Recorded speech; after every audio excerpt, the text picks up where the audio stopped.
YouTube channel GS classes by VS पर। तो जैसा कि आप लोग जानते हैं, आज हम लोग पॉलिटी की क्लास लेके आए हैं दोस्तों। जीएस क्लासेस में आज हम लोग पॉलिटी के कुछ क्वेश्चन लेके आए हैं जो आपके प्रीवियस क्वेश्चन में बहुत आते हैं। देखिए, आरपीएफ की जो वैकेंसी आने वाली, जो आरपीएफ की आपकी जो कहते हैं फॉर्म निकला है, उसमें जो अभी डेट शीट तो आपकी आई नहीं कि किस तारीख को आपका एग्जाम होगा। तो लगभग 1.5 महीना अभी आप लोग मान लीजिए कि 1.5 महीने लगेंगे आपको। 1 महीना तो अप्रॉक्स मान लीजिए कि आपको लगेंगे ही लगेंगे। तो 1 महीने में जो देख लीजिएगा, आपने प्रीवियस क्वेश्चन जितने भी होंगे उसमें सबसे ज़्यादा पॉलिटी क्वेश्चन रखे होते हैं। तो इसलिए हम प्रीवियस क्वेश्चन जितने भी आरपीएफ एग्जाम के और यूपी पुलिस कांस्टेबल के जितने भी एग्जाम के पॉलिटी के क्वेश्चन थे वो सभी आपको इस क्लास में मिल जाएंगे। तो आप चलते हैं अपनी क्लास की ओर।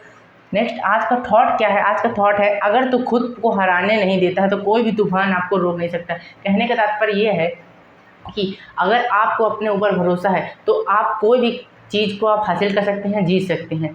अगर आपने पहले ही बोल दिया यार मुझसे नहीं होगा, तो आपसे संभव वो नहीं हो सकता है। ठीक है, तो आप हमेशा ही अपने माइंड में ये रखिए कि मुझसे ही होगा और किसी से नहीं होगा। घमंड मत करिए कि मुझसे ही होगा, मतलब मैं कर सकता हूँ। ठीक है, इस तरीके का रखिए। तो अगर तो खुद को हराने नहीं देता है तो कोई भी तूफान, चाहे कितना ही बड़ा तूफान हो, आपको रोक नहीं सकता। आप अपने मंजिल को पा कर ही जाएंगे। तो स्टार्ट करते हैं अपनी पॉलिटी की क्लास। पहला क्वेश्चन क्या कहता है दोस्तों? पहला क्वेश्चन है कि अस्थाई अध्यक्ष ये अस्थाई अध्यक्ष थे। पहले तो ये बताइए कि जो संविधान सभा का अस्थाई अध्यक्ष कौन था? जो संविधान सभा थी उसके अस्थाई अध्यक्ष थे भैया सच्चिदानंद सिन्हा, और स्थायी अध्यक्ष कौन थे? राजेंद्र प्रसाद। तो अब बोल क्वेश्चन क्या बोला है? अस्थाई लोकसभा अध्यक्ष को क्या कहते हैं?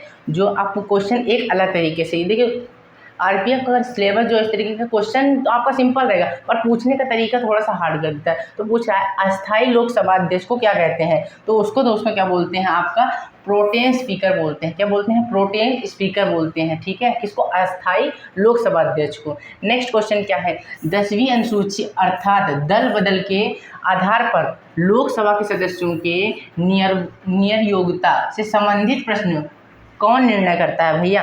तो लोकसभा अध्यक्ष करता है। कौन करता है? और लोकसभा अध्यक्ष कौन होते हैं? हमारे प्राइम मिनिस्टर होते हैं। कौन है? हमारे प्राइम मिनिस्टर। लोकसभा के अध्यक्ष कौन होते हैं? हमारे प्राइम मिनिस्टर। ठीक है, तो इसको, इन प्रश्नों का जो निर्णय कौन लेता है? लोकसभा के अध्यक्ष लेते हैं। ठीक है दोस्तों, आगे प्रश्न चलते हैं। तो काफ़ी क्वेश्चन हैं, ये क्लास थोड़ा सा बड़ी भी हो सकती है, और अगर आप लोग ने साथ दिया तो इसको बहुत जल्दी और बहुत अच्छे से समझेंगे, क्योंकि सभी क्वेश्चन क्या है, बहुत ही ज़्यादा इंपॉर्टेंट है आपके एग्ज़ाम के लिए। ठीक है, तो मन लगा के देखिए। लोकसभा और राज्यसभा के क्या बोला है कि लोकसभा और राज्यसभा के सदस्यों को जो है निर्योग्यता से संबंधित प्रश्नों का निर्णय कौन करता है? तो राष्ट्रपति। देखिए, जो निर्योग्यता होती है उससे कौन कहते हैं प्रश्नों से संबंधित करता है? राष्ट्रपति। ठीक है, इस दोनों प्रश्न थोड़े से डिफरेंट हैं, बस आप लोग कंफ्यूज मत होइएगा। ठीक है, दोनों प्रश्न थोड़े से डिफरेंट। इसमें क्या बोला है? लोकसभा और राज्यसभा के सदस्यों की निर्योग्यता। और इस वाले क्वेश्चन में आपसे बोल रहा था कि 10वीं अनुसूची के अर्थात दल बदल के आधार पर लोकसभा के सदस्यों, केवल इसमें लोकसभा की बात करी है। ठीक है दोस्तों, तो इसके लिए लोकसभा के अध्यक्ष हो जाएगा, और इसके लिए हो जाएगा लोकसभा और राज्यसभा की बात आ जाए तो आपका राष्ट्रपति हो जाएगा। क्या हो जाएगा? राष्ट्रपति हो जाएगा। ठीक है दोस्तों, राष्ट्रपति। नेक्स्ट है, बजट किसके द्वारा पारित किया जाता है? तो बजट जो है, जो हमारा कहते हैं बजट आता है, जो हर साल एक बजट दिया जाता है, वो किसके द्वारा लिया जाता है? लोकसभा द्वारा दिया जाता है। ठीक है, लोकसभा द्वारा। नेक्स्ट है, तो जल्दी से बताइए यूपी में लोकसभा की सीटें कितने हैं? कमेंट करके आप सभी लोग बताइए कि उत्तर प्रदेश की जो लोकसभा की सीटें कितनी हैं। नेक्स्ट क्वेश्चन है कि अविश्वास प्रस्ताव किस सदन के लिए लाया जाता है? ये प्रस्ताव जो है, अविश्वास प्रस्ताव है, वो किस सदन के लिए? जो है हमारा लोअर सदन, यानी कि लोकसभा के लिए लाया जाता है। ठीक है, किसके लिए? लोअर सदन। नेक्स्ट है, वित्तीय बिल। क्या बिल? कौन सा बिल दोस्तों? वित्तीय, फाइनेंशियल बिल जो है कहाँ पास किया जा सकता है? ये लोकसभा में पास किया जाता है। कहाँ पर? सबसे पहले लोअर हाउस में पास किया जाता है। नेक्स्ट, लोकसभा में जितने भी, देखिए लोकसभा बहुत प्रश्न आते हैं दोस्तों, काफ़ी प्रश्न है आपके लिए सभी, और सभी आपके प्रीवियस क्वेश्चन इंपॉर्टेंट क्वेश्चन है, तो थोड़ा सा ध्यान दीजिए, आप हमारे साथ बने रहिए। नेक्स्ट क्या है? लोकसभा में कम से कम कितने सत्र जरूरी होते हैं? तो बेटा 2, वर्ष में 2 बार क्या जरूरी होते हैं? कितने सत्र जरूरी होते हैं? वर्ष में कम से कम 2 बार जरूरी होते हैं। ठीक है, लोकसभा में वर्ष में कम से कम कितने सत्र जरूरी होते हैं? 2 शस्त्र नहीं दोस्तों, सत्र।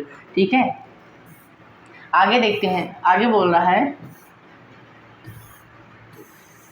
आगे है लोकसभा के लिए प्रथम सदन, ये जो लोकसभा के लिए आम चुनाव कब हुआ था? जो लोकसभा का सबसे पहले, यानी कि आम चुनाव बोलते हैं जिसको, तो सबसे पहले चुनाव भी हो सकता है, आम चुनाव भी बोल सकता है। तो वो क्या है? तो सबसे पहले हुआ था कब? आपका 1952 में। कब हुआ था दोस्तों? 1952 में हुआ था लोकसभा के प्रथम आम चुनाव। नेक्स्ट है, भूतपूर्व संसद सदस्यों को पेंशन व्यवस्था कब लागू करी गई थी? जो पहले जो कहते हैं कारगर भूतपूर्व संसद जो सदस्य थे संसद के, उनको जो पेंशन की व्यवस्था है कब लागू की गई थी? 1976 में, 1976 ईस्वी में क्या किया गया था? संसद के सदस्यों को क्या की गई थी? पेंशन का एक व्यवस्था लागू करी गई थी। सभा के सदस्यों, जो लोकसभा के सदस्य थे, क्या बोल रहा है दोस्तों? गर्मी बहुत है। लोकसभा के सदस्यों को बनने के लिए न्यूनतम आयु कितनी होनी चाहिए? कम से कम 25 वर्ष तो होनी ही चाहिए। कितने वर्ष होनी चाहिए दोस्तों?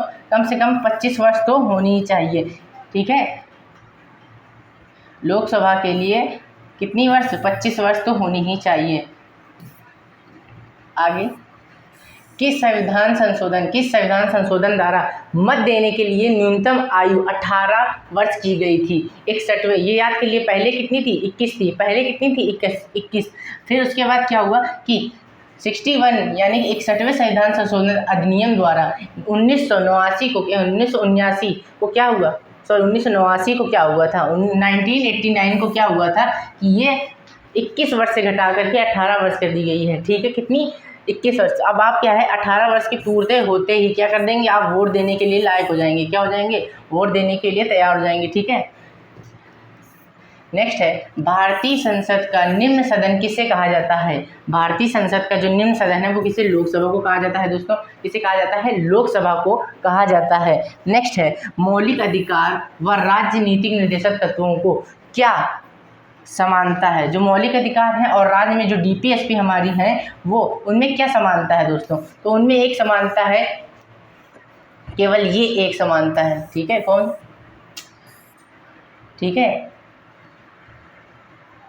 नेक्स्ट दोस्तों, नेक्स्ट है, नीति निर्देशक तत्वों को क्रियान्वयन किस प्रकार निर्भर करता है? जो नीति निर्देशक का जो कार्य है वो किस प्रकार से निर्भर करता है? तो वो करता है आपका सरकार के पास जो उपलब्ध संसाधन होते हैं उन पर ही केवल क्या करता है? निर्भर रहता है।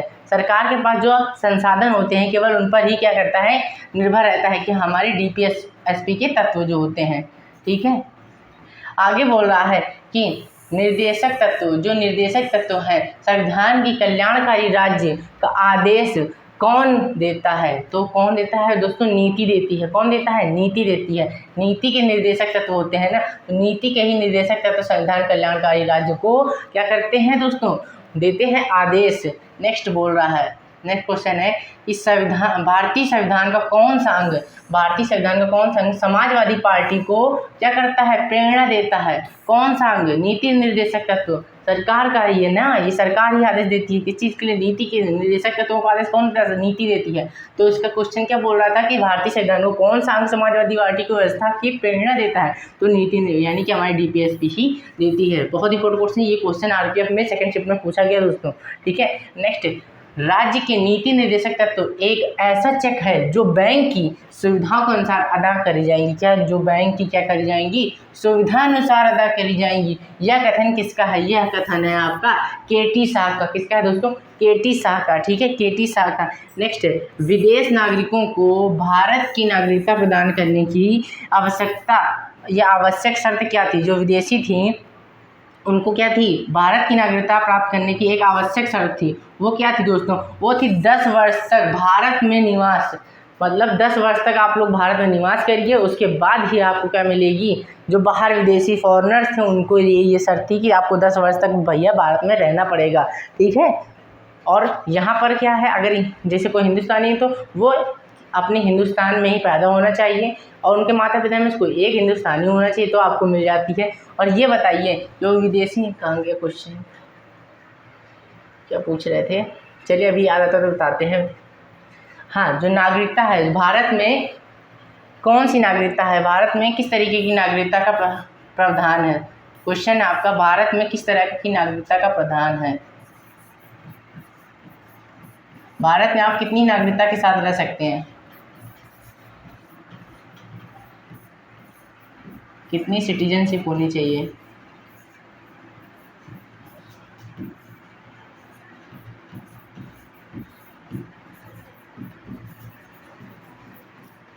कितनी नागरिकता का प्रावधान है भारत में? जल्दी से बताइए, कमेंट करके बताइएगा कौन सी प्रविधि है। आगे क्वेश्चन क्या है, आगे चलते हैं, इसका जवाब आप लोग कमेंट में दीजिएगा। नेक्स्ट है दादरा और नागर हवेली। कौन सी? दादरा और नागर हवेली भारत में शामिल करने पे पूर्व किससे उपनिवेश थे? मतलब भारत में जब शामिल करेंगे उससे पहले वो किसके उपनिवेश थे? तो उससे पहले वो दोस्तों किसके थे? पुर्तगाल के थे। किसके थे? पुर्तगाल के। ठीक है, भारत में सबसे पहले कौन आए थे? पुर्तगाली आए थे। और सबसे लास्ट में कौन गया था? पुर्तगाली गए थे। कहाँ रहते थे? गोवा में सबसे पहले। ठीक है, गोवा में ही आए थे, गुजरात के रास्ते गोवा से आए थे और गोवा से ही सबसे लास्ट में ये लोग गए थे। नेक्स्ट, भारत के आधार पर पहला हमला कौन सा राज्य गठित किया? तो भारत के आधार पर, सॉरी भाषा के, भारत बोल रहे हैं, भाषा के आधार पर सबसे पहला राज्य कौन सा गठित किया गया था? तो सबसे पहला राज्य आंध्र प्रदेश ही क्या हुआ था? गठित किया गया था। ठीक है, आंध्र प्रदेश ही सबसे पहला राज्य है जो भाषा के आधार पर किया गया था। नेक्स्ट है संविधान की आत्मा किसे कहा जाता है? दोस्तों संविधान की आत्मा, ये बच्चा बता देगा अगर ये गलत कर तो संविधान की आत्मा प्रस्तावना को बोलते हैं। ठीक है, तो प्रस्तावना से आपको ये पता चलता है जो पूरे कॉन्स्टिट्यूशन को आप एक ही रूप में देख सकते हैं। मतलब पूरा कॉन्स्टिट्यूशन आपको अगर नहीं पढ़ना तो आपने केवल, अगर आपने प्रियम्बल पढ़ रखी है तो आपने लगभग आपने पूरा कॉन्स्टिट्यूशन पढ़ा है, इसका मतलब। ठीक है, तो प्रस्तावना में पूरा इंट्रोडक्शन दिया है। ठीक है, संविधान का निरीक्षक किसे बनाया गया है? इसे एक समझ लीजिए, इसीलिए इसको संविधान क्या आत्मा कहा गया है, प्रियम्बल को। नेक्स्ट, संविधान रक्षक किसे बनाया गया है? संविधान रक्षक उच्चतम न्यायालय, हाई कोर्ट। किसको? उच्चतम न्यायालय को। ठीक है, उपराष्ट्रपति को किसका समान वेतन मिलता है? ठीक है, तो लोकसभा के अध्यक्ष के। ठीक है, पूछ रहा है उपराष्ट्रपति को किसके समान वेतन मिलता है? लोकसभा के अध्यक्ष के समान उनको क्या मिलता है? वेतन मिलता है। नेक्स्ट क्वेश्चन है उपराष्ट्रपति के पद हेतु कम से कम कितनी आयु होनी चाहिए? भैया उपराष्ट्रपति के पद हेतु अगर आपकी उपराष्ट्रपति बनना चाहते हैं तो कम से कम आपको 35 वर्ष तक की आयु लगभग लेके जानी है। आपकी एज लिमिट कितनी होनी चाहिए? एज लिमिटेशन आपकी होनी चाहिए 35 ईयर्स। ठीक है, 35 ईयर्स होनी चाहिए, उसके बाद ही आप क्या कर सकते हैं? उपराष्ट्रपति। और आपको दो सदनों में किसी एक का मेंबर भी होना चाहिए। ठीक है, उपराष्ट्रपति का कार्यकाल कितना होता है? दोस्तों उपराष्ट्रपति का कार्यकाल जो होता है वो 5 वर्ष का होता है। जैसे आम राष्ट्रपति का वैसे ही उपराष्ट्रपति का, वैसे ही आपका कहते हैं प्रधानमंत्री का।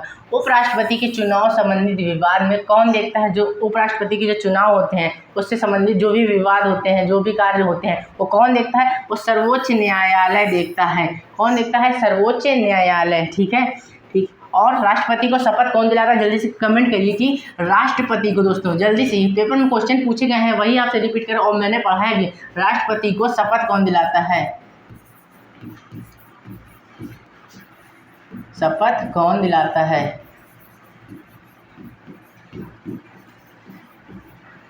आगे देखते हैं कि आगे बोला है उपराष्ट्रपति के चुनाव के उम्मीदवार, जो बोल रहा है कि उपराष्ट्रपति के चुनाव के उम्मीदवार का नामांकन करने के लिए क्या है? नामांकन करने के लिए निर्वाचन मंडल को कम से कम कितने अनुमोदन आवश्यक होते हैं? भैया 20। ठीक है, केवल 20 मंडल के अनुमोदन, केवल 20 होने चाहिए। कितने? 20 मंडल होने चाहिए। नेक्स्ट, भारत में लगातार 2 बार उपराष्ट्रपति कौन रहा है? सर्वपल्ली राधाकृष्णन। कौन है? सर्वपल्ली राधाकृष्णन। आगे सर्वपल्ली राधाकृष्णन, भारत में 2 बार इनको उपराष्ट्रपति का दर्जा दिया गया है। नेक्स्ट, प्रधानमंत्री सब 2 बार कौन बने? जल्दी बताइए। पहले मुस्लिम प्रधानमंत्री कौन थे? जल्दी से कमेंट करिए। नेक्स्ट, जैसे चुटर पुटर क्वेश्चन आपको मिलते रहेंगे, पूछते रहेंगे और आपको कमेंट करिए। अगर आपको पता है तो कमेंट जरूर करिए, नहीं पता है तो भी करिए सर मुझे नहीं पता, मैं कमेंट में आपका जवाब जरूर दूंगा। नेक्स्ट है किस सदन से उपराष्ट्रपति को पद युक्त करने का प्रस्ताव रखा जाता है? भैया राज्यसभा में। भैया किसमें? राज्यसभा में। किससे? भैया राज्यसभा में। किसको? उपराष्ट्रपति को। आगे देखते हैं, नेक्स्ट क्वेश्चन है दोस्तों हमारा कि कार्यकाल समाप्त होने से पहले उपराष्ट्रपति को हटाने के लिए जो अधिकार है वो किसको है? संसद को है। ठीक है, किसको है दोस्तों? संसद को है। अगर कार्यकाल से पहले आपको उपराष्ट्रपति नहीं आ रहे हैं समझ में कि भैया इनका काम बिल्कुल ठीक नहीं है, बहुत ढीले हैं, कोनो काम सही से नहीं कर पा रहे, तो अगर आपको हटाना है तो पहले क्या करना, संसद के पास जाना होगा। ये जो हटाने का पावर है, ये अधिकार है, वो किसके पास है? संसद के पास है। और एक क्वेश्चन और है, उपराष्ट्रपति से याद है कि राष्ट्रपति जो है उसको पद से मतलब कार्यकाल से पहले हटाने के लिए जो क्रिया है वो उसको क्या बोलते हैं? तो राष्ट्रपति को पद से पहले हटाने के लिए महाभियोग करना पड़ता है। क्या? महाभियोग।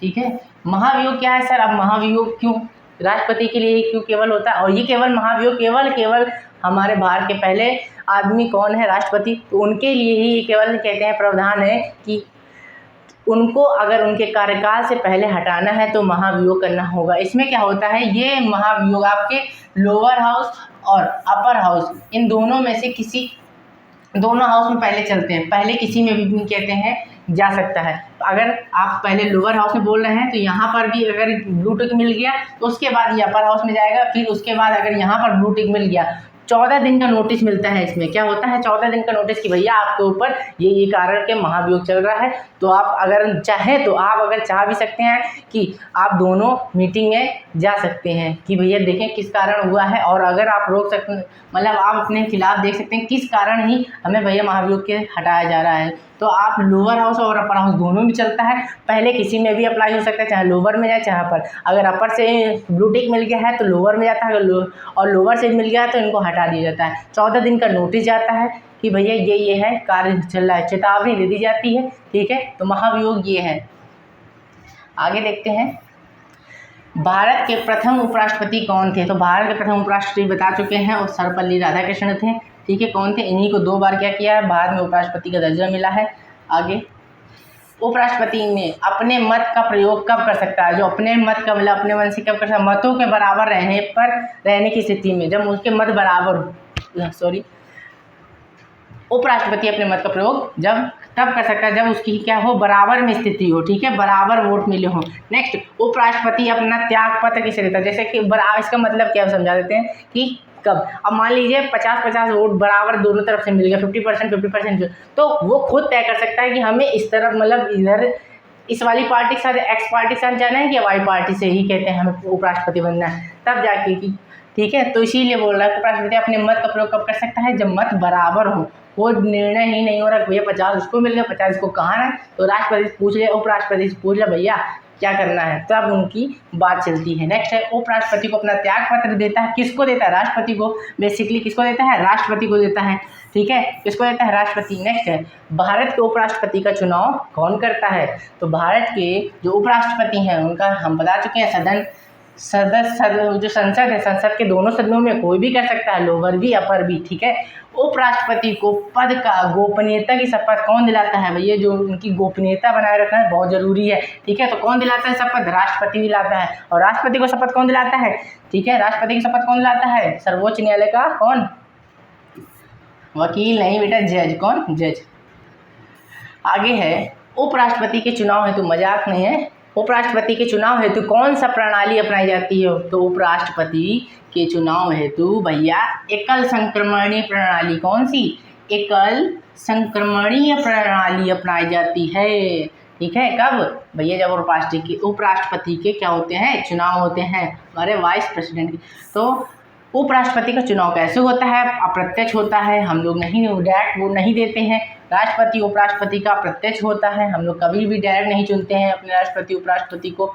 नेक्स्ट है, राज्यसभा की बैठकों को क्या होता है? जो राज्यसभा की बैठक है, सभापति कौन होता है? अब राज्यसभा देखिए लाइन से सीक्वेंस देख रहे हैं आप लोग, अभी जितने भी प्रश्न पढ़े सीक्वेंस से लगे हैं। पहले आपका लोअर हाउस लगा था, उसके बाद उपराष्ट्रपति लगा, उसके बाद अब राज्यसभा के क्वेश्चन आ रहे हैं। तो सीक्वेंस वाइज आपको क्या मिलेगी? पूरे 500। आज आपको 100 क्लास में आप 100 कम से कम 100 से लगभग ज़्यादा ही होंगे, तो 100 क्वेश्चन आज आपको मिल जाएंगे। उसकी नेक्स्ट क्लास में आपको 100 क्वेश्चन मिल जाएंगे, उसकी नेक्स्ट क्लास में आपको 100 क्वेश्चन मिल जाएंगे। इसी तरीके से आपको मतलब बेसिकली जितने टोटल एग्जाम में प्रीवियस क्वेश्चन मतलब कहीं से भी आप पॉलिटी कहते हैं आपका छूट नहीं सकता। एक नंबर बिल्कुल खींच के लाना है, हलक से निकाल के लाना है, कहीं से भी लाना।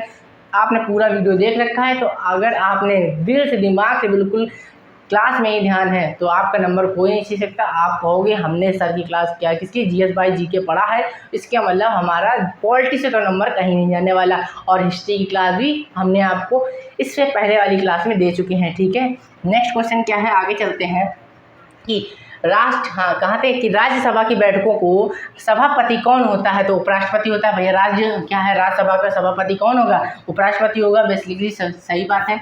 नेक्स्ट, राज्यसभा का पादेन अध्यक्ष जो पद अध्यक्ष होता है वो कौन होता है, उपराष्ट्रपति होता है। जो क्वेश्चन यहाँ वही क्वेश्चन यहाँ सेम क्वेश्चन है, बस घुमा के पूछा है। आरपीएफ का मोटिव क्या होता है, घुमा के पूछना है, ठीक है। वो डायरेक्ट नहीं पूछेगा कि भैया यहाँ हम कौन है, तो पूछेगा हम तुम्हारे ताऊ जी के वो हैं, बताओ अब हम तुम्हारे कौन है, इस तरीके से पूछेगा। नेक्स्ट, भारत के उपराष्ट्रपति की तुलना किस देश से, उपराष्ट्रपति की जो भारत के उपराष्ट्रपति हैं उनकी तुलना किससे करेगी। अब किसी तुलना तो किसी से करनी ही पड़ेगी, क्योंकि देखिए भारत का जो संविधान है वो चोरों का संविधान है।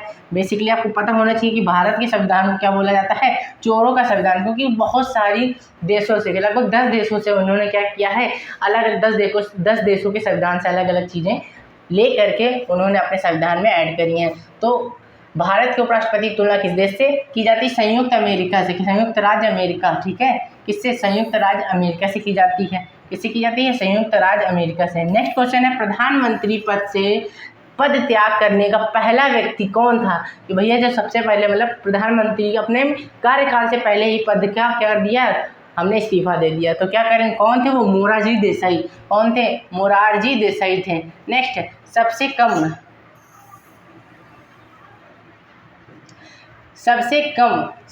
उम्र का सबसे अधिक उम्र में प्रधानमंत्री, मतलब सबसे कम और सबसे अधिक उम्र में भारत के प्रधानमंत्री का पद क्रमशः किसने संभाला था, तो मतलब क्या बोला, सबसे कम उम्र और सबसे अधिक उम्र में। तो सबसे कम में भैया क्रमशः राजीव गांधी थे और सबसे अधिक उम्र में मोरारजी देसाई थे। उनकी उम्र ज़्यादा थी, इसी कारण शायद उन्होंने इस्तीफा दे दिया था, है ना, यही बोलोगे ना, ठीक है वो दोस्तों, यही बोल रहा तो यही सही मान लेंगे हम, ठीक है। प्रधानमंत्री पद पर सबसे कम समय के लिए कौन आसानी से रहे, ऐसा कौन आसीन रहे, यहाँ कौन बैठे रहे, कौन गद्दी गर्म करते रहे, यही सब बोलोगे हैं, चौधरी चरण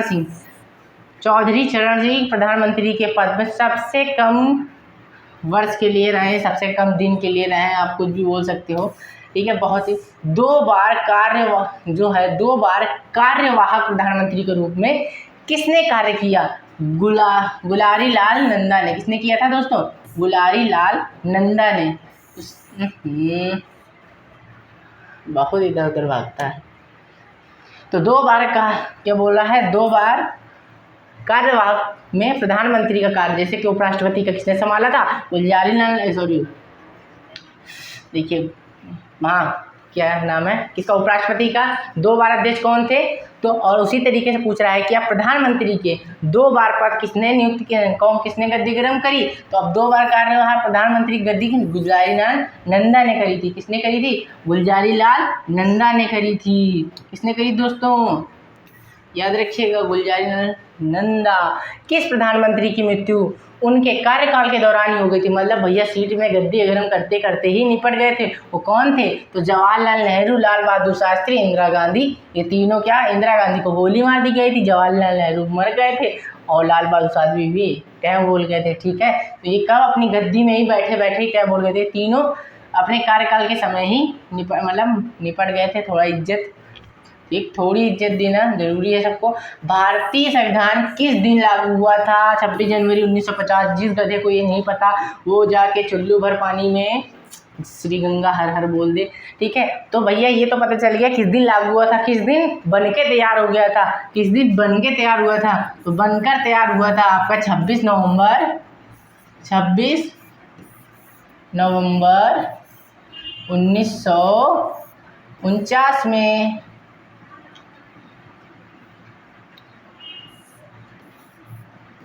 26 नवंबर 1949 में। भारत का राष्ट्रपति राज्यसभा बोल क्या रहा है, जो भारत का राष्ट्रपति है और राज्यसभा के कितने सदस्य को मनोनीत कर सकता है भैया, ओनली फॉर 12, यानी कि 12 सदस्यों को। कितने, केवल 12 सदस्यों को मनोनीत कर सकता है। आगे है, भारत के प्रथम राष्ट्रपति डॉक्टर राजेंद्र प्रसाद, हमें सबको पता है का चुनाव कैसे किया गया? भैया अप्रत्यक्ष चुनाव थे, सबको पता होना चाहिए, अप्रत्यक्ष चुनाव थे और संविधान सभा द्वारा किया गया था। ठीक है, संविधान सभा ने क्या किया गया था? एक स्थायी अध्यक्ष के रूप में बोल दिया गया था भैया आज से आप क्या हो? स्थायी अध्यक्ष हो। क्या हो? स्थायी अध्यक्ष। नेक्स्ट है, भारत का संवैधानिक अध्यक्ष कौन था? जो संवैधानिक अध्यक्ष था वो राष्ट्रपति ही था। ठीक है, संवैधानिक अध्यक्ष कौन था? राष्ट्रपति। ऊपर ही क्वेश्चन हो चुका है, फिर घुमा के इसमें पूछा, इससे घुमाने वाला क्वेश्चन तुरंत उसके बाद ही डाला है, जिससे आपको लगे कि पता चल जाए कि हाँ ये क्वेश्चन सेम रिपीटेड है, बस आंसर वही है, क्वेश्चन पलट दिया। किसी भी भौगोलिक क्षेत्र को अनुसूचित क्षेत्र को घोषित करने का अधिकार किसे है? भैया किसे है? राष्ट्रपति को है। मेन आदमी कौन है? राष्ट्रपति है, उसी को ही होगा। किसे है? राष्ट्रपति, प्रेसिडेंट को है। भारत का राष्ट्रपति किसके द्वारा चुना जाता है? भैया संसद के विधानसभा 10 बार बोल चुके, किसे? संसदों के विधानसभा सदस्यों द्वारा। संसदों के लोअर हाउस और अपर हाउस के विधानसभा के सदस्यों द्वारा। ठीक है, विधानसभा के सदस्यों के द्वारा। आगे देखते हैं, आगे है अध्यादेश जारी करना। आप क्या बोल रहा है? अध्यादेश जारी करने के लिए अधिकार राष्ट्रपति को कौन सा अधिकार है? विधायी अधिकार। कौन सा अधिकार है? विधायी अधिकार। ठीक है, तो विधायी अधिकार है किसे? राष्ट्रपति को। अध्यादेश जारी कर सकता है ना। नेक्स्ट है, संविधान के संशोधन अधिनियम से 6 से 14 वर्ष वर्ग के सब बच्चों के लिए, मतलब all total of the child, शिक्षा का अधिकार एक मूल अधिकार बनाया है। वो किस लिए? मतलब किस संविधान के कारण? 86 कौन है? 86वां संविधान संशोधन। ये अमेंडमेंट सीखता है, संशोधन हिंदी में बड़ा दिक्कत होता है। 86वां संविधान संशोधन द्वारा, यानी कि 86 संविधान कॉन्स्टिट्यूशन अमेंडमेंट द्वारा। ठीक, नेक्स्ट, भारतीय संविधान के सम्मिलित नीति निर्देशक तत्व जो है, जो भारतीय संविधान में सम्मिलित नीति निर्देशक तत्व आयरलैंड से संघीय शासन प्रणाली, थोड़ा सा बड़ा है, संघीय शासन प्रणाली कनाडा से आपातकालीन अपबंध, जर्मनी से गणतांत्रिक व्यवस्था या फ्रांस से मूल कर्तव्य, इतनी सारी चीज़ें हैं, देख लीजिए, पहले सुन लीजिए। सोवियत संघ से क्या है? संशोधन की प्रक्रिया दक्षिण अफ्रीका के संविधान से प्रभावित है और संसदात्मक लोकतांत्रिक प्रणाली कहाँ से प्रेरित है? देखिए सब तो बता दिया उसने, सब बता दिया, बस इतना पूछ रहा है। देखिए ये आपका आरपीएफ का 3rd मीटिंग का क्वेश्चन है। ठीक है, 3rd मीटिंग का क्वेश्चन है 2019 का। नेक्स्ट देखिए, इतना फर्जी मत नहीं क्या आपका टाइम वेस्ट किया, और पूछना क्या था कि वह संसाधन जो क्या है नीति निर्देशक तत्व में संसाधनात्मक लोकतांत्रिक प्रणाली का प्रेरित कहाँ से है? बस इतना पूछा था। कहाँ से है? ब्रिटेन से। कहाँ से है दोस्तों? ब्रिटेन से। तो इतना जो लंबा चौड़ा लिस्ट है केवल आपका समय बर्बाद करने के लिए दिया है। आरपीएफ ऐसा ही करता है, क्वेश्चन घुमा के देगा, ऊपर से क्वेश्चन इतने बड़े बड़े रखेगा कि आपका टाइम वेस्ट हो। और इसीलिए आरपीएफ में था वैकेंसी तो बहुत है मेरे पास, बस लड़का ऐसा चाहिए कि भैया क्वेश्चन देख के ही बता दे। हमें वो केवल आपका माइंड चेक करता है कि आपने कितनी नॉलेज करी है गेन। ठीक है, केवल आपका क्या करता है? माइंड। अब जो बच्चा प्रैक्टिस में रहा वो तो समझ जाता है कि भैया हाँ इस तरीके से क्वेश्चन ऊपर से पढ़ना बेकार है, नीचे से पहले देख लेते हैं, अगर ठीक है, नहीं अगर नीचे से ठीक लगा तो तुरंत हम टिक कर देंगे, नहीं लगा तो ऊपर से भी पढ़ लेंगे। टाइम बचाना है, केवल टाइम मैनेजमेंट रखना है। तो देख लीजिए, सबसे पहले उसने क्या बोला कि सम्मिलित नीति निर्देशक तत्व आयरलैंड से है, गुड, सब भैया पता है। संघीय शासन प्रणाली कनाडा से है, आपातकालीन उपबंध जर्मनी से है, गणतांत्रिक व्यवस्था फ्रांस से है, मूल कर्तव्य आपके सोवियत संघ से है, संशोधन की प्रक्रिया आपकी दक्षिण अफ्रीका से है, संविधान के मतलब सभी चीज़ किससे? संविधान से प्रभावित है। अब पूछ रहा है संसदात्मक लोकतांत्रिक प्रणाली कहाँ से है? ब्रिटेन से है। कहाँ से है? ब्रिटेन से। ठीक है, सब कुछ देने के बाद एक चीज़ पूछ ली कि संसदात्मक लोकतांत्रिक प्रणाली कहाँ से है? बता दिया सर, ब्रिटेन से है। नेक्स्ट है भारत में क्या पूछ रहा है? भारत स्वतंत्र हुआ उस समय ब्रिटेन के प्रधानमंत्री और किस पार्टी की सरकार थी? ब्रिटेन के प्रधानमंत्री कौन थे और किस पार्टी की? देखिए अब क्या पूछ रहा है, ब्रिटेन के बारे में पूछ रहा है, भारत में रह के ब्रिटेन के बारे में पूछा, मतलब स्वतंत्र कब हुआ था? 1947 में, तब के बारे में पूछ रहा है। तब भैया कौन थे? क्लीमेंट एटली, और लेबर पार्टी चल रही थी। बाबू देखिए अभी भी है, जो किस पार्टी है? ब्रिटेन की पार्टी क्या? लेबर पार्टी ही है। तब उस समय कौन थे भैया प्रधानमंत्री? क्लीमेंट एटली थे। कौन थे? क्लीमेंट एटली थे। ओके दोस्तों, क्लीमेंट एटली। और ब्रिटेन की संसद, ब्रिटेन की जो कहते हैं पार्टी का नाम था लेबर पार्टी।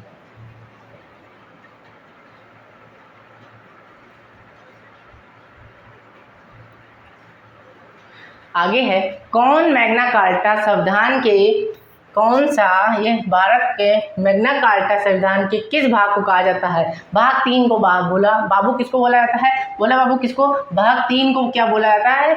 संविधान या भारत का मैग्ना कार्टा। ठीक है, भारत का मैग्ना कार्टा किसको? भाग 3 को बोला जाता है। नेक्स्ट, धार्मिक स्वतंत्रता अधिकार किस अनुच्छेद में है? धार्मिक स्वतंत्रता अधिकार के क्षेत्र में है अनुच्छेद 5 में। किसमें दोस्तों? अनुच्छेद 5 में मौलिक अधिकार बोला है। मौलिक अधिकार में संशोधन का अधिकार किसको है? संसद को है। ओनली फॉर द संसद।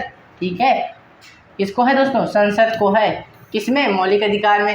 किस वाद में संसद को मौलिक अधिकारों में संशोधन का अधिकार नहीं दिया गया है? किस वाद में?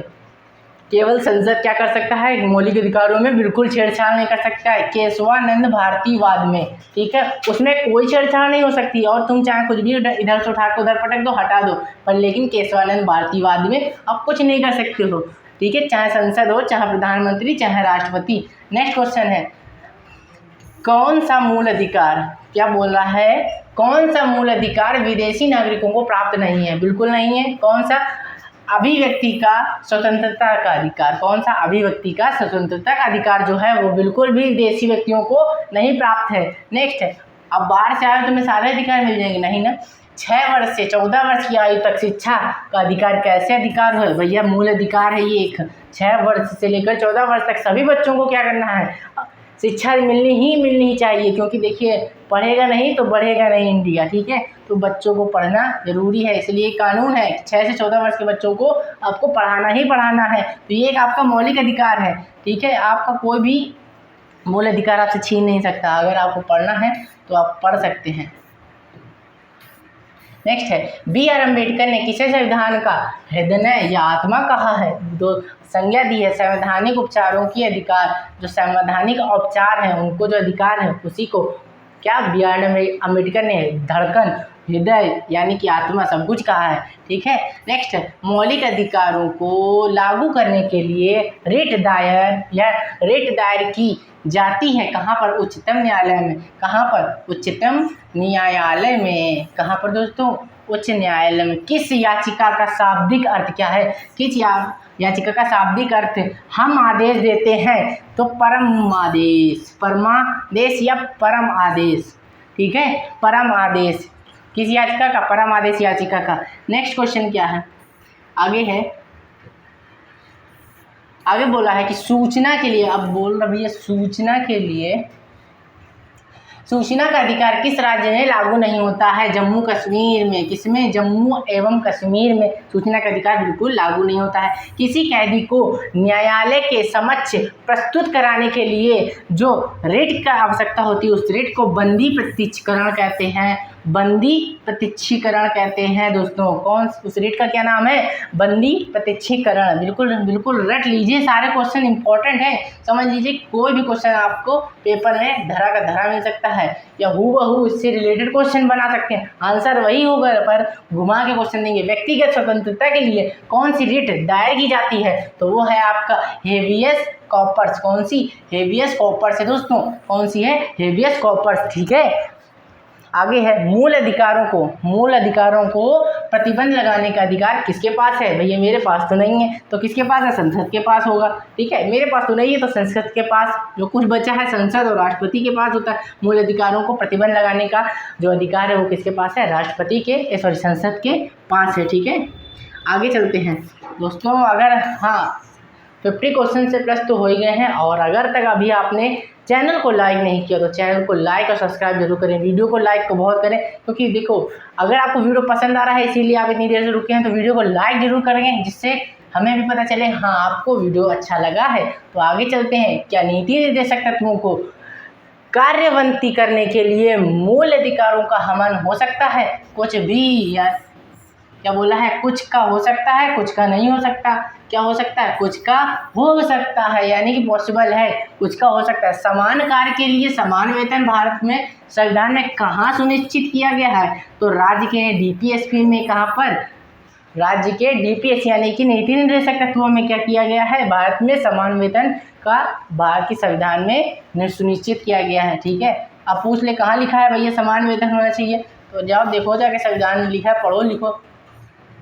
नेक्स्ट है, भारत के संविधान के अंतर्राष्ट्रीय सुरक्षा प्रोत्साहन देता है जो कहाँ सन्निहित है, तो राज्य के नीति निर्देशक तत्वों में। ये भी कहाँ है, देखो डीपीएसपी भी क्या है, भारत की एक तरीके से आत्मा समझ लीजिए। नेक्स्ट क्या है, उसमें भी काफ़ी अच्छी चीज़ें हैं। नेक्स्ट, भारत के संविधान में कौन सा अंश भारत के नागरिकों को आर्थिक न्याय प्रदान करता है, क्या करता है, आर्थिक न्याय प्रदान करने का संकेत करता है, देता है, तो वो है नीति निर्देशक तत्व।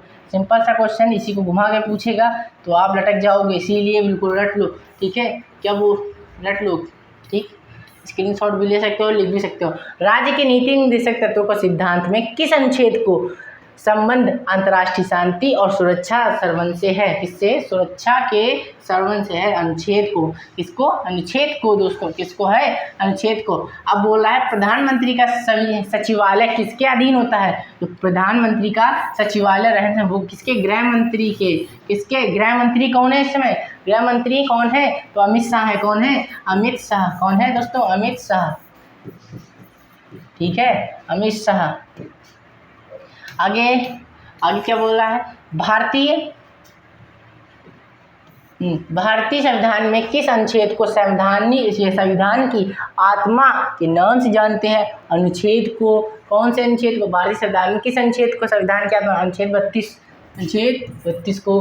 ठीक है, भारत का पहला आम बजट किसको, अनुच्छेद 32 को जानते हैं। ठीक, पहला भारत का आम बजट है जो 1952 में किसके प्रस्तुत किया गया था, किसके द्वारा, पीके सन्मुखम, कौन है, पीके सन्मुखम शेट्टी द्वारा भारत का पहला बजट 1952 में, कब, 1952 में दोस्तों। ठीक है, संविधान लागू होने के 2 वर्ष बाद, इस तरीके से मिला लीजिए, थोड़ी डेट याद कीजिए करिए कि इसके 2 वर्ष बाद ये हुआ था, इसके 1 वर्ष बाद ये हुआ, इसके 5 वर्ष बाद ये, तो थोड़ा सा ये रिलेशन में याद रहता है, वो एक डेट फिक्स हो जाती है माइंड में। ठीक है, संविधान में प्रथम संशोधन कब हुआ था, 1951 में, यानी कि आपको जो संविधान था उसको समाप्त होने, मतलब उसको क्या लागू होने के बाद 1950 में लागू हुआ था, 1951 में भैया संशोधन भी कर दिया, क्या कर दिया, संशोधन 1 साल हुआ नहीं, उसमें छेड़छाड़ शुरू, इस तरीके से याद हो जाएगा। ठीक है, पहला संशोधन कब हुआ था, 1951 में, 1951 में पहला संशोधन हुआ था। विश्व का सबसे लंबा लिखित संविधान किस देश में है, भारत का ही लिखित संविधान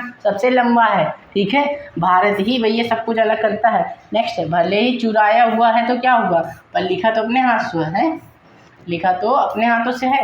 भारत संविधान का निर्माण एक संविधान सभा द्वारा कितने दिन में किया गया था, भैया 2 वर्ष 11 महीने 18 दिन। अगर आपको 18 दिन नहीं दिया है, अगर क्या होता है किसी लोकल एग्जाम में क्या होता है, हमने देखा है कई एग्जामों में कि आपको सब चीज़ सेम रहेगी, आपकी सब चीज़ सेम रहेगी, बस यहाँ पर 17 दे देता है, क्या दे देता है, 17, 18 नहीं देगा, 14, 15, 12, 17, तब आप 17 वाली टिक कर दीजिएगा बहुत आराम से।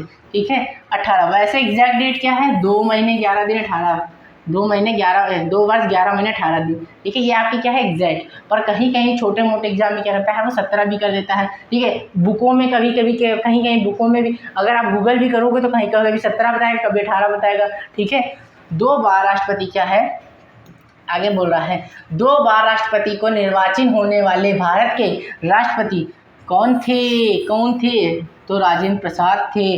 राष्ट्रपति भी भैया 2 बार हो चुके हैं। ठीक है, राष्ट्रपति भी कौन, राजेंद्र प्रसाद 2 बार क्या हो चुके हैं, भारत के राष्ट्रपति बन चुके हैं। आगे, संविधान में वर्णित मौलिक अधिकारों की रक्षा कौन करता है, आपका सर्वोच्च न्यायालय करता है। ठीक है, सर्वोच्च न्यायालय बहुत काम करता है ये। ठीक है, आगे क्या है, आगे है भारतीय गणराज्य का संवैधानिक अध्यक्ष कौन होता है, जो भारतीय गणराज्य है उसका जो संवैधानिक अध्यक्ष है कौन है दोस्तों, संवैधानिक अध्यक्ष कौन है, वो आपका राष्ट्रपति है। कौन है, राष्ट्रपति जी। हमारे भारत के प्रधानमंत्री कौन है, संवैधानिक अध्यक्ष हैं गणराज्य की, भारत के गणराज्य के। भारत संविधान का भारत के लिए, भारत के संविधान का भारत के लिए किस प्रकार सरकार व्यवस्था करता है, तो संसदीय व्यवस्था। कैसी व्यवस्था, संसदीय व्यवस्था करता है। आगे अगर देखें इसी के लिए, भारतीय संविधान के अनुसार राजनीतिक शक्ति का आधार क्या है, भारत की जनता। जो भारत की जनता ही भारत की राजनीतिक शक्ति का विकास है। नेक्स्ट, भारत का संविधान भारत को किस अध्यक्ष में वर्णित करता है? राज्यों के संघ के रूप में। किसके? राज्यों के संघ के रूप में भारत को क्या करता है? भारत के रूप में वर्णित करता है। भारतीय संविधान को कब अंगीकार किया गया है? तो ये किया गया है 1949 26 नवंबर 1949। भारतीय संविधान को कब अंगीकार? बोला था ना कि अंगीकार का मतलब होता है कब लागू, मतलब कब बिल्कुल फिनिश कर दिया है कि हाँ भैया अब तुम इसको लागू कर सकते हो, कभी भी इसको लागू कर सकते हो। हमने पूरा बना कर दे दिया, कंप्लीट कर दिया है। ठीक है, कंप्लीट कर दिया है। अब आप लोग क्या कर सकते हो? लागू कर सकते हो ना। अंगीकार का मतलब होता है लागू, कंप्लीट कर दिया है, अब लागू करना चाहो तो कर सकते हो। लागू कब किया था? 26 मतलब 2 महीने बाद, एग्जैक्ट 2 महीने बाद 26 जनवरी को। ठीक, 26 जनवरी। क्यों? क्योंकि भैया कांग्रेस पार्टी ने उस दिन क्या किया था? स्वतंत्रता दिवस मनाई थी। है प्रारूप समिति का अध्यक्ष किसे बनाया गया था? डॉक्टर, देखिए प्रारूप समिति, प्रारूप पूरे संविधान का प्रारूप किसने दिया था? डॉक्टर भीमराव अम्बेडकर ने। ये चीज़ यहाँ होनी चाहिए, कहाँ होनी चाहिए? मतलब अपनी जगह होनी चाहिए। तो किसने? प्रारूप समिति के doctor Bhimrao Ambedkar. Important question है, क्वेश्चन काफ़ी एग्जाम में। देखिए कुछ क्वेश्चन कैसे होते हैं कि जो एग्जामिनर को बिल्कुल पसंद होते हैं, वो हर साल एग्जाम में देता है। हर साल आपको एग्जाम में मतलब रिपीटेड क्वेश्चन होते हैं ये, तो इनको मतलब मोहब्बत है। एक सवाल क्वेश्चन है जो एग्जामिनर को बहुत ज़्यादा पसंद है, तो समझ लीजिए ये इनमें से कुछ एक है, डॉक्टर भीमराव अम्बेडकर। ठीक है वाला। पंचायती राज प्रणाली किस पर आधारित है? तो सत्ता के विकेंद्रीकरण पर। सत्ता के विकेंद्रीकरण पर क्या है? आधारित है। क्या? पंचायती राज प्रणाली। आगे है भारत में सर्वप्रथम उच्च न्यायालय की स्थापना। जो भारत के सर्वप्रथम उच्च न्यायालय की स्थापना का प्रावधान किस अधिनियम द्वारा है? रेगुलेटिंग एक्ट आया था एक, उस 1973 द्वारा, 1773 द्वारा। नेक्स्ट, महिलाओं को पंचायतों में आरक्षण भारतीय संविधान में किस संशोधन के कारण या किन संशोधन से दिया जाता है? तो वो 73वां संशोधन। कौन सा? 73वां संशोधन किस दिन हुआ था, यानी किस सन में हुआ था? 1992 में। 1992 में हुआ था। कब हुआ था और किस लिए हुआ था? कि भैया अब औरतों को भी क्या मिलेगा? पंचायतों में आरक्षण मिलेगा। ठीक, 73वां संविधान संशोधन था। राज्य भाषा आयोग के प्रथम अध्यक्ष कौन थे? तो वो थे बीजी खरे। कौन थे? बीजी खरे। बिल्कुल खरे थे, मतलब खरा वाला खरे हैं। देश खरे इनका सरनेम है दोस्तों, मजाक नहीं। देश में केवल 2 संघ राज्य क्षेत्र में विधानसभा या संघ राज्य के क्षेत्र को कौन कौन से हैं? तो भैया कौन है? दिल्ली और पांडिचेरी। नेक्स्ट है राज्य स्तर पे मंत्रियों को नियुक्त कौन करता है? हम तो नहीं करते, तो राज्यपाल करता होगा। राज्य स्तर पे राज्यपाल, और सेंट्रल में भैया कौन? सेंट्रल में कौन सचिव बता दो? राष्ट्रपति है। हाँ बिल्कुल सही। नेक्स्ट, मूल संविधान में राज्यों के लिए 4 अलग अलग श्रेणियों, मूल संविधान में राज्यों को 4 अलग अलग श्रेणियों में क्या किया गया है? समाप्त करने के लिए किसकी अध्यक्षता में राज्य पुनर्गठन आयोग का गठन किया गया है? तो वो है फंजल अली की अध्यक्षता में। कौन अध्यक्ष था?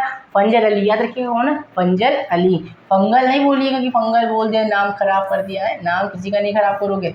ठीक, नाम किसी का नहीं, फंजल अली था अध्यक्ष। समय कौन थे? फंजल अली। राज्यसभा का सर्वप्रथम गठन कब हुआ था? 3 अप्रैल। Important question. ठीक, उत्तर 3 अप्रैल 1952 को। कब गठन हुआ था? राज्यसभा का गठन हुआ था 3 अप्रैल 1952 को। भारतीय संविधान के किस अनुच्छेद को संविधान की आत्मा कहा है? तो ये कहा है अनुच्छेद 32 को। जैसा कि ये क्वेश्चन पहले हो चुका है, फिर घुमा के पूछ लिया इसने। गोवा के किस वर्ष को राज्य का दर्जा दिया गया था? 1987 को। कब दिया गया था? 1987 को गोवा को कह दिया था कि भैया आओ, तुम भी छोटे से हो पर फिर भी एक राज्य हो। ठीक है, तुम भी एक राज्य बन जाओ। भारतीय संविधान में छोटा ही हो गया है, बस यही नहीं अच्छा लगता है दूसरा है, कोई बात नहीं, होता है बच्चों। है आगे देखते हैं। आगे भारतीय संविधान में कौन सा अनुच्छेद राज्य सरकारों को ग्राम पंचायतों को संगठित करने में निर्देश करता है? तो वह अनुच्छेद 40, यानी कि आर्टिकल 40, अनुच्छेद 40। नेक्स्ट, भारत की स्वतंत्रता के समय भारतीय राष्ट्रीय कांग्रेस के अध्यक्ष कौन थे? जेबी कृपलानी। कौन थे? जेबी कृपलानी। कौन थे? जेबी कृपलानी जी। ठीक है। जो भारतीय स्वतंत्रता थी उसके समय भारतीय राष्ट्रीय कांग्रेस के जो थे कौन थे, अध्यक्ष थे, यानी कि वो JB कृपलानी जी थे। बिल्कुल मत भूलिएगा, राष्ट्रीय कांग्रेस की बात हो रही है, ठीक है। तो ये आज हमारे 100+ क्वेश्चन, लगभग 100 क्वेश्चन आपके कंप्लीट हो चुके हैं पॉलिटिकल क्लास में। और अगर ये क्लास आपको इतनी सी भी अच्छी लगी हो तो पहले तो चैनल को लाइक कर दीजिए, ठीक है। वीडियो को लाइक कर दीजिए, चैनल को सब्सक्राइब कर लीजिए। जो नए नए बंदे हैं, पुराने वाले समझदार हैं, तुरंत कर लेते हैं। और आपको बस कुछ नहीं, लाइक कमेंट शेयर दबा के करना है। क्या करना है? दबा के करना है, जिससे आपको इसी तरीके से धुआंधार क्लास आपको आगे मिलेगी। जय हिंद, मिलते हैं अपने नेक्स्ट वीडियो में।